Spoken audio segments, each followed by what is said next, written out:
नमस्कार शेतकरी बंधूंनो. मूल जन्मल्यानंतर त्याची सुदृढ व निकोप वाढ व्हावी, रोगांपासून संरक्षण व्हावे याकरिता लहानपणीच मुलांना विविध प्रकारच्या रोगप्रतिबंधक लसी टोचाव्या लागतात.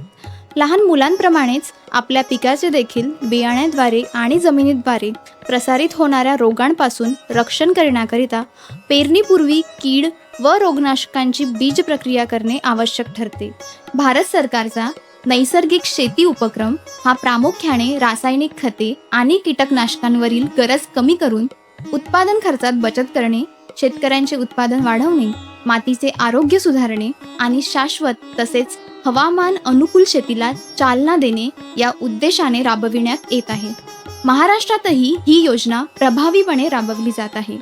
नैसर्गिक शेतीची सुरुवात बियाण्याच्या योग्य प्रक्रियेपासून होते. बियाण्यांची उगवण चांगली होण्यासाठी आणि सुरुवातीच्या रोगांपासून संरक्षण मिळवण्यासाठी योग्य बीज प्रक्रिया करणे अत्यंत आवश्यक आहे, जे बियाण्याच्या उगवणीसाठी, मुळांच्या सशक्त वाढीसाठी आणि बुरशीजन्य रोगांपासून संरक्षणासाठी अत्यंत उपयुक्त ठरते. बीजामृत म्हणजे देशी गाईचे शेण, गोमूत्र आणि चुन्यापासून तयार केलेले सूक्ष्मजीवांचे मिश्रण होय. 5 किलो देशी गाईचे शेण एका सुती कपड्यात बांधून 20 लिटर पाण्यात 12 तास भिजवावे. एका वेगळ्या भांड्यात 50 ग्राम चुना 1 लिटर पाण्यात रात्रभर भिजवून ठेवावा. दुसऱ्या दिवशी सकाळी सुती कापडातील शेणाचा गोळा पाण्यात चांगला पिळून घ्यावा, जेणेकरून शेणाचा पूर्ण अर्क पाण्यात मिसळेल. यानंतर या पाण्यात चुन्याचे द्रावण, वडाच्या झाडाखालची मुठभर माती आणि 5 लिटर गोमूत्र मिसळून चांगले ढवळून घ्यावे.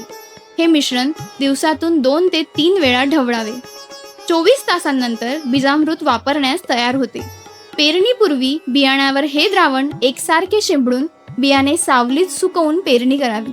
बीज प्रक्रियेकरिता ताजे जीवामृत वापरल्यास उपयुक्त सूक्ष्म जीवाणूंची कार्यशीलता वाढते. बीजामृतामुळे बियाणे आणि जमिनीद्वारे पसरणाऱ्या बुरशीजन्य रोगांपासून पिकाला संरक्षण मिळते. परिणामी पिकाचे उत्पादन वाढण्यास मदत होते.